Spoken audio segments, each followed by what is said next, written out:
Soy Alejandro Rosas y soy divulgador de la historia y lo reconozco así.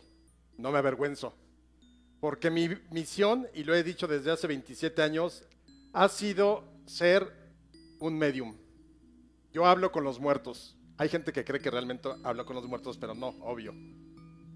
Soy un medium porque lo que hago es sentarme a escuchar a todos estos personajes que nos precedieron.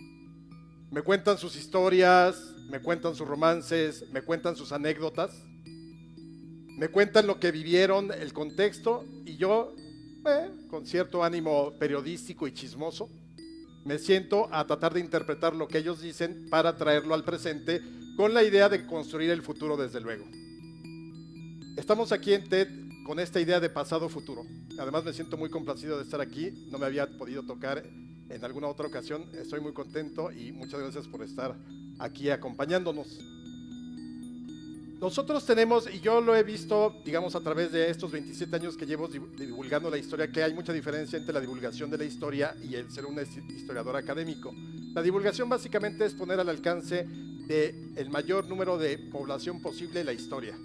Olvidémonos de las teorías, olvidémonos de los grandes ensayos, sino más bien tratar de aterrizar la historia para que podamos platicar con ella y con los personajes, porque parece una obviedad, pero nuestros personajes de la historia eran seres humanos y se enfermaban y amaban y odiaban, ambicionaban mucho poder, desde luego, la regaban horriblemente como la siguen regando hoy en día, pero eran seres humanos. Esa es la divulgación de la historia. Pero en el México que vivimos hoy en día, yo he podido, y tengo una teoría un poco loca que ya luego desarrollaré, nosotros padecemos 4 jinetes del apocalipsis mexicano. Sería el primero el autoritarismo, el segundo es la simulación, el tercero es la corrupción y el cuarto es la impunidad.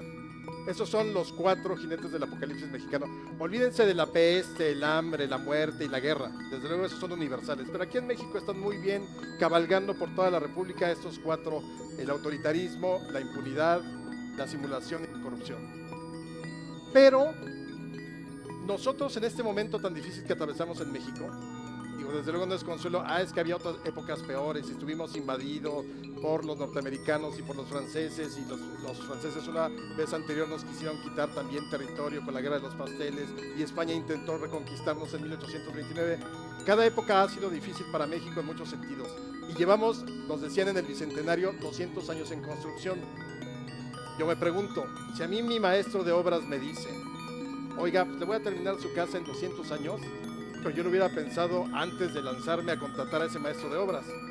Y es una desgracia para un país tan rico y tan lleno de vitalidad como el que tenemos hoy en día, que sigamos en construcción y que nos digan que seguimos en construcción. Pero a partir de la idea de la historia, yo creo que uno de los grandes obstáculos que estamos atravesando hoy en día es el peso de la historia que nosotros cargamos en el hombro.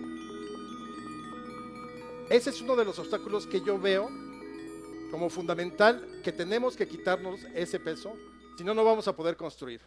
No es lo mismo tener la historia de referencia que tenerla como el Pípila, que por cierto no existió, era uno de los mitos de la historia oficial.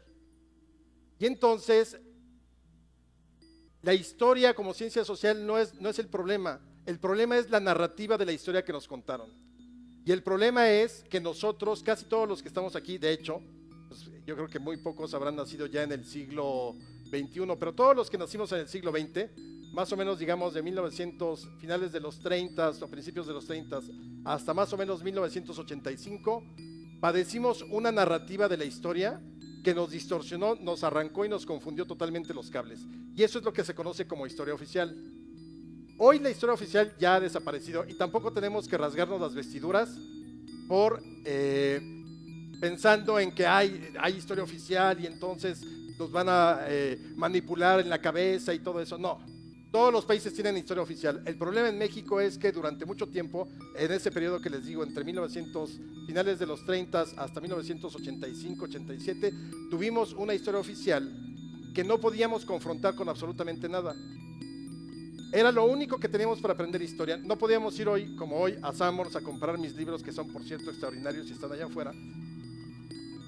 No podíamos recurrir ni a la novela histórica, más que cuando uno se metía a algunas librerías de viejo.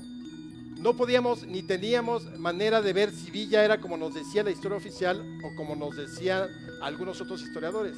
Estábamos totalmente sesgados. ¿Cómo aprendimos historia nosotros? A través de la efeméride de los lunes, donde seguramente muchos de ustedes nos disfrazamos, o del pelotón que fusilaba a Hidalgo o de Hidalgo en las ceremonias a la bandera. La conocíamos a través de esa aburridísima historia que se contaba en la hora nacional, que era terrible, era como soviética, todos a las 10 oyendo el mismo maldito programa y iniciando con el himno nacional y terminando con el himno nacional, y uno terminaba así como de, sí, debes obedecer, sí, debes obedecer, sí, debes obedecer. Y el otro, el libro de texto gratuito. Fuera de ahí no teníamos ningún tipo de elemento más para conocer la historia. Y entonces de pronto, esta historia que nos dejó, esta historia era maniquea, buenos contra malos. Esta historia nos las enseñaron no como se enseña la historia, reflexionándola, cuestionándola, analizándola, lanzando teorías y siempre cuestionando. Así no nos las enseñaron como un catecismo de historia patria. Nos adoctrinaron. Aquí en México nos adoctrinaron en historia, no nos enseñaron historia.